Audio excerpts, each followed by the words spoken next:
4 तारीख, 6 तारीख, 8 तारीख, 11 तारीख और 18 तारीख को पंचकुला में प्रदर्शन कर करके थक चुके हैं। हम सबका एक ही नारा, हम सबका एक ही नारा, हम सबका एक ही नारा, वंदे वंदे वंदे इनकलाब इनकलाब। ये धांधली नहीं और तो क्या। हम अभी जाएंगे बीजेपी के जो चुनावी कार्यालय इन्होंने बनाया हुआ है, हम वहां जाकर बैठेंगे।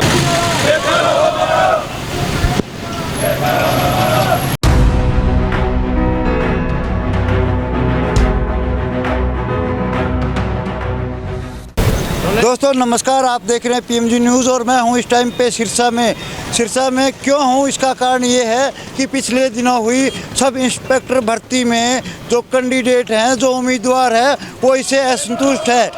हमारी मांगे है, हमारा जो अभी पिछले महीने 26 तारीख को एसआई का पेपर हुआ था एचएससी बोर्ड के थ्रू, जिसमें क्या हुआ, एचएससी ने उस दिन गुड़गांव, रेवाड़ी, महेंद्रगढ़ 3 डिस्ट्रिक्टों के अंदर उन्होंने कहा कि वहाँ पे गलती से हमारे से पेपर खोला गया दूसरा, जो फिर 20 मिनट बाद एक सेंटर में दोबारा तीसरा पेपर खोला गया। इसी तरह उन्होंने 4 पेपर वहाँ पे खोले गए और उसके बाद जब हम कमीशन के पास जाते हैं तो कमीशन कहता है कि वो एक गलती से हो गया। क्या सुपरिटेंडेंट लेवल का आदमी, क्या कोई अनपढ़ आदमी है जो उसे ये नहीं पता कि मैंने कौन सा पेपर खोलना है? और इतनी बड़ी अथॉरिटी है, कोई छोटी पोस्ट नहीं है ये, सब इंस्पेक्टर की पोस्ट हरियाणा पुलिस के अंदर, कि वहाँ पे कोई भी ऐसे ही एक डिपार्टमेंट का आदमी आएगा, वो कोई भी पेपर खोलेगा और सब में बांट देगा।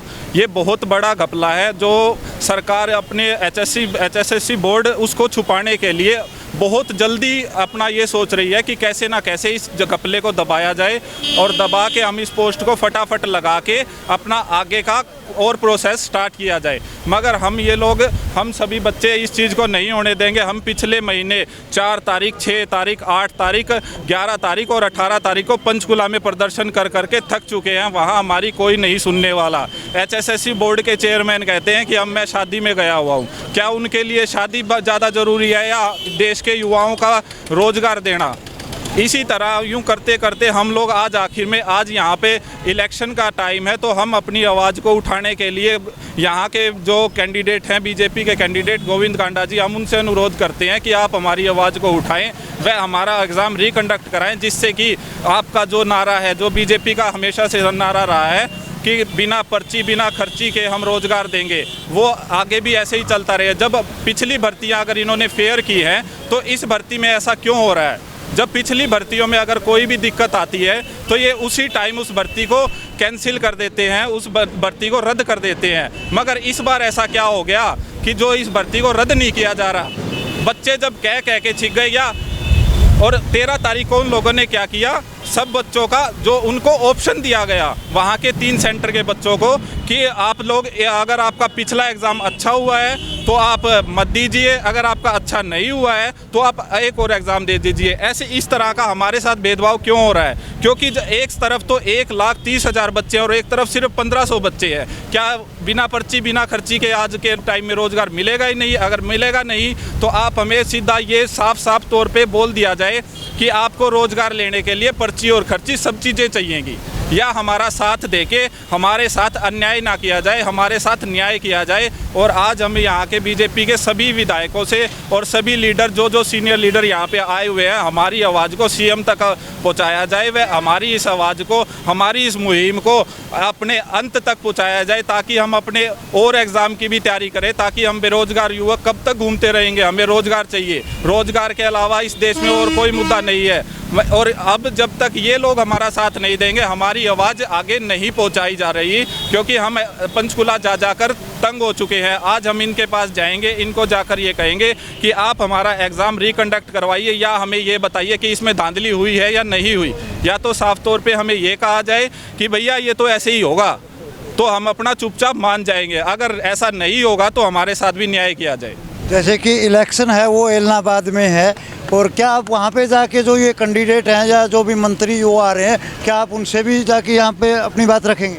हम अभी जाएंगे बीजेपी के जो चुनावी कार्यालय इन्होंने बनाया हुआ है, हम वहां जाकर बैठेंगे और हम वहां से आपके माध्यम से भी हम डिमांड करते हैं कि जो बीजेपी कैंडिडेट गोविंद कांडा जी है वो यहां पर आए और हमारी आवाज़ सुने। अगर वो हमारी आवाज़ नहीं सुनते अब बीजेपी के जो लीडर भी, पूरे हरियाणा के लीडर है, 20 स्टार प्रचारक इन लोगों के हैं जो यहाँ पर रुके हुए हैं पूरा इलेक्शन तक, ठीक है। हम उनसे भी डिमांड करते हैं कि आप सब लोग आइए और हमारी आवाज़ सुनिए और हमारी बात सुनिए। अगर हमारी बात सही नहीं होती है तो हमें मुंह पे बोला जाए कि आप लोग गलत हैं। अगर हम लोग गलत हुए तो हम अपना शांति से हाथ जोड़ के उनसे निवेदन करके हम अपना वापस चले जाएंगे, और अगर हम सही है और हमारे साथ अन्याय हो रहा है तो हमारी आवाज़ को हमारे साथ मिलके उठाया जाए और सीएम तक पहुंचाई जाए। और उस एचएससीसी जो बोर्ड के जो चेयरमैन है, जो बच्चों को कुछ समझते ही नहीं, जो कुछ सुन ही नहीं रहे, उनके कानों तक वो बात पहुंचनी चाहिए कि ये पेपर रिकंडक्ट होके रहेगा। और हम लोग जितना हो सकेगा हम लोग रिकंडक्ट के लिए ही करेंगे और अपना, और सिर्फ इसी लेवल पे अगर आज भी अगर हमारी बातें नहीं सुनते हैं तो हम हर डिस्ट्रिक्ट लेवल पे अपना ग्रुप बना करके हम इसका विरोध करेंगे, पुरजोर विरोध करेंगे। जी, आप क्या कहना चाहेंगे? सर देखिए, इसमें 26 तारीख के पेपर में और 13 तारीख के पेपर में, दोनों पेपर में एक तो सेम पैटर्न दिया गया। अब 26 तारीख का पेपर हुआ, हमें नहीं पता था कि हमें उसमें हिंदी आएगी या इंग्लिश आएगी, क्योंकि पीछे वाले पेपर में नहीं दी गई, लेकिन 26 वाले में आई। अब उन बच्चों को 13 वालों को ये पता चल गया कि इसमें हिंदी भी आएगी और इंग्लिश भी आएगी। वो हमसे 12 नंबर वैसे भी आगे चले गए और पैटर्न सेम कर दिया। हमें तो पूछी गई कि गुफा कहाँ पर है, और फिर दूसरे पूछी गई कि गुफा कब बनी, पैटर्न सेम कर दिया। वो हमसे 30-30, 35-35 नंबर आगे चले गए, ठीक है। अब हम एक बात पूछना चाहते हैं कि 13 तारीख को पेपर हुआ, वो इतना आसान क्यों किया गया, और उसमें यह क्यों बोला गया कि जो बच्चा देने आए वो दे सकता है, अदरवाइज बच्चा नहीं देना चाहे तो ना दे। ये धांधली नहीं और तो क्या। और नंबर दूसरी बात, 13 तारीख को एग्ज़ाम हुआ, उसमें 585 के लगभग बच्चों ने मतलब एग्ज़ाम दिया। उसमें से 151 बच्चे सेलेक्ट हुए हैं, 151 बच्चे, और 1,07,000 में से 3200 बच्चे सेलेक्ट हुए हैं, उसमें से 151 सेलेक्ट हुए हैं। तो कहाँ ये कॉम्प्रोमाइज़ नहीं है तो क्या है? सरकार कॉम्प्रोमाइज़ कर रही है, जो पैसे दे रहे हैं। अब खर्ची पर्ची पैसे हम नहीं दे सकते, हमें बोले सरकार, वहाँ पे चेयरमैन क्या करे, वहाँ पे बोली लगाए पोस्ट की एसआई की, बच्चे पैसे देने के लिए हर बच्चा तैयार है, लेकिन वो नीचे क्यों ले रहे हैं, ऊपर ले। जब बीजेपी को पैसे लेने ही हैं तो ऊपर सरेआम ले। बहुत सारे बच्चे ऐसे हैं जो पैसे देने के लिए तैयार हैं। तो मेरा तो यही निवेदन है कि पेपर को रिकंडक्ट करवाएं और जो बच्चों का भविष्य उज्जवल हो सकता है उसको ना ख़त्म करें। आप भी कुछ कहना चाह रहे हैं? मैं ये कहना चाहता हूँ कि मेरे पास ये जो 26 तारीख को एसआई का पेपर हुआ था वो पेपर है मेरे पास। चलो ठीक है, पहली बात तो ये सवाल उठता है कि एचएसएससी के अंदर जो पढ़े लिखे लोग बैठे हैं, आईएएस लेवल के जो लोग बैठे हैं, एचसीएस बैठे हैं, उन्होंने किसी कंपनी को पेपर बनाने के लिए ठेका दे दिया। अब अपने लिए एक्स्ट्रा के अंदर 2 पेपर बनवा लिए भी, अगर लीक हो जाता है तो हम वो वाले बांटेंगे, और वो वाले पेपर वो पहले ही बांट दिए जाते हैं। जो एग्जैक्ट पेपर ये देना था ये नहीं दे के इसकी बजाय दूसरे 2 दे दिए जाते हैं। अब 3 पेपर है। अब इतना कोई वो जो पेपर बनाने वाली कंपनी है, क्या वो इतने पढ़े लिखे लोग भी उनके पास में कि एक पेपर के अंदर कंप्यूटर के 0 क्वेश्चन है, दूसरे के अंदर 13 क्वेश्चन है, एक के अंदर मैथ रीजनिंग के 11 क्वेश्चन है, दूसरे के अंदर 33 क्वेश्चन है, ठीक है। जब वो बच्चे पंचकुला जाते हैं एचएससी चेयरमैन के पास, तो चेयरमैन बोल देता है कि आपका सेम लेवल के ऊपर, सेम पैटर्न के ऊपर आपका यही जो एग्ज़ाम है हम रिकंडक्ट करवा देंगे 13 तारीख को। चलो उनकी बात ठीक है, सेम पैटर्न पे करवा दिया। पैटर्न अगर सेम रख लो कोई बात नहीं, 5 क्वेश्चन इंग्लिश के उनको 5 दे दो, उस मामले में कोई दिक्कत नहीं है। अब लेकिन दोनों पेपर के अंदर 25 क्वेश्चन ऐसे हैं जो 26 तारीख के पेपर में भी पूछे गए हैं और 13 तारीख को भी 25 क्वेश्चन सेम पूछ रखे हैं। फ़र्क इतना है बस, 26 तारीख को पूछ लिया भाई इसकी माँ का नाम क्या है, और 13 तारीख ने पूछ लिया भाई इसके बाप का नाम क्या है। तो फ़र्क है कोई इस बात में? अब कोई भी बच्चा 26 तारीख वाला जो पेपर है, अगर ये पेपर ही पढ़ के गया है ना, तो वो आदमी उस 13 तारीख वाले पेपर में बैठेगा तो उसके 80% कम से कम सही है। और ये मैं आपको दोनों पेपर दिखा सकता हूँ, और आप सिमिलरिटी आप खुद निकाल लीजिए कि कितने क्वेश्चन ऐसे हैं जो सेम है। तो एक टाइप से क्यों खिलवाड़ कर रहे हो? फिर 580 बच्चे पेपर के अंदर बैठे हैं 13 तारीख को, और 580 में से 150 बच्चों का सिलेक्शन हो रहा है। वहाँ पे 1,07,000 बच्चे और भी तो थे ना भाई पेपर के अंदर। 1,07,000 के अंदर से 3100 ले रहे हो। अब उसके बाद एक सवाल और उठ के आता है आगे, वो सवाल क्या कि 7 गुना कैंडिडेट बुलाने का इन्होंने नोटिफिकेशन निकाला। भाई 400 पोस्ट है, 2800 बच्चे बुलाएंगे 7 गुना। अब ये 3300 समथिंग बच्चे बुला रहे हैं। भाई ये 500 बच्चे एक्स्ट्रा किसके लिए बुला रहे हो आप? कोई तो रीज़न होगा उसके लिए। भाई आप 500 बच्चे एक्स्ट्रा बुला रहे हो, पेपर भी आप ले रहे हो। अच्छा, ऊपर से हाई कोर्ट में भी चले गए। कोर्ट की एक दिन सरकार है, सरकारी दबाव होता है, आपको पता है।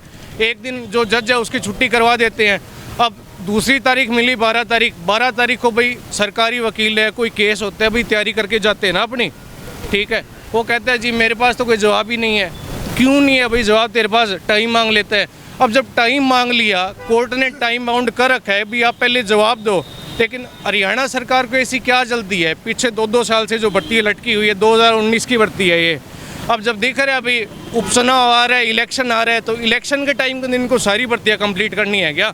पिछले 2 महीने के अंदर इनकी रफ्तार देखो आप, नई की नई भर्तियाँ निकाल ले। जो पुरानी वाली जो पाइपलाइन के अंदर थी उनकी रातों रात आंसर की, भाई रात को 4 बजे कौन सा टाइम है आंसर की निकालने का, रिजल्ट निकालने का फाइनल? 2 दिन टाइम दे दिया भाई, 23-24 को फिजिकल के लिए पहुँचो, 25 को आप पीएमटी करा रहे हो। डॉक्यूमेंट वेरिफिकेशन का जो लिंक होता है ये काम लास्ट के अंदर करने का होता है, उसका लिंक आप कल ही एक्टिवेट कर रहे हो। भाई ऐसी क्या जल्दी है? अब बात सीधी सीधी मैं आपको यही कहना चाहूँगा भाई, चलो हम मान लेते हैं 1% मान लिया भाई, HSE चेयरमैन सच्चा है, वो कह रहे हैं भाई हमसे कोई गलती नहीं हुई है, उसकी मान ली कोई गलती नहीं है, तो भाई छुपता क्यों घूम रहा है? सामने आ, बच्चों के सामने जवाब दे। किस बात का? वहाँ पे पंचकुला 3 बार जा चुके हैं, क्यों नहीं जवाब दे रहा? भाई शादियों का टाइम ही नहीं है, कौन सी बेटी की शादी है, कौन सी भतीजी की शादी है, क्या ये क्यों बहाने बना रही है सरकार?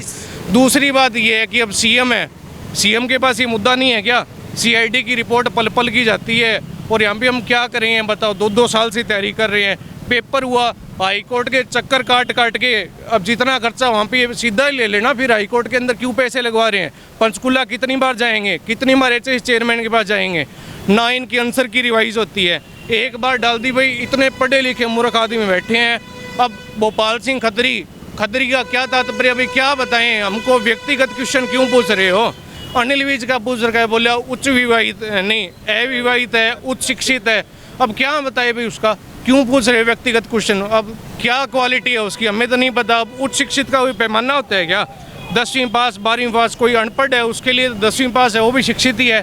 तो भाई इस चीज़ का जवाब चाहिए, सरकार हमारी मांगों को सुलझाए। और जो SI का पेपर है जो 26 तारीख को हुआ था, हम सबका एक ही नारा है, SI का पेपर हो दोबारा।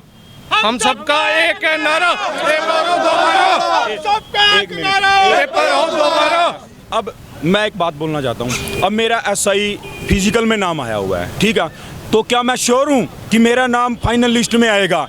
जब ना तो मेरे पास पैसा है, ना मेरे पास पावर है, मेरे पास कोई सी भी चीज़ नहीं है। अब मेरा नाम फिजिकल में आया हुआ है, क्या मैं मेरे श्योरिटी हूँ? मैं आज यहाँ पर खड़ा हूँ, इसलिए खड़ा हूँ कि मुझे श्योर नहीं है, मैं श्योर नहीं हूँ कि ये भर्ती फेयर होगी। इसमें तो जो बीजेपी ने लगाने थे या जो खदरी ने घोटाला करना था HSSC ने, वो कर रखा है। हम तो सिर्फ एक ही बात चाहते हैं कि पेपर कंडक्ट हो दोबारा और भर्ती हो बिल्कुल फेयर। हम सबका एक ही नारा। कैमरामैन सुनील नांदवाल के साथ मैं जगत परदेशी। सिरसा का एकमात्र रेजिडेंशियल व डे बोर्डिंग स्कूल, जहां पर आपके बच्चे की शिक्षा, खेल एवं कंपटीशन की तैयारी एक साथ हो रही है। कक्षा 3 से हॉस्टल शुरू। कानपुर, दिल्ली, सीकर व साउथ इंडिया से स्टाफ जो पूरे दिन स्कूल में रहकर बच्चों की तैयारी करवाता है। बच्चों के शारीरिक विकास के लिए outdoor games, cricket, kabaddi, volleyball व athletics, indoor games, badminton, chess और कैरम। कक्षा 3 से सैनिक स्कूल, मिलिट्री स्कूल व नवोदय स्कूल की तैयारी शुरू हो जाती है। कक्षा 6 से प्री फाउंडेशन कोर्स शुरू हो जाता है। कक्षा 9 से फाउंडेशन कोर्स शुरू, जिसमें NGA, air force, navy, SSC, banking व IIT एवं नीट की तैयारी शुरू होती है। स्कॉलरशिप टेस्ट भी लिया जाता है, जिसमें 90% से ऊपर अंक पाने वाले स्टूडेंट्स की ट्यूशन फीस माफ होती है। कर्नल VH सिसोदिया व सूबेदार AIG लालचंद पारिक के मार्गदर्शन में बच्चों की 9वीं से ही कैरियर काउंसलिंग करके उन्हें उच्च दर्जे की डिफेंस की तैयारी करवाई जाती है। इस साल 23 बच्चों ने आर्मी की भर्ती पास की। एड्रेस: ज्ञान ज्योति पब्लिक स्कूल एवं डिफेंस व sports academy, CBSE affiliated English medium, नजदीक दरबा बस स्टैंड, मानक दीवान। Contact number 9992571111 8929551111।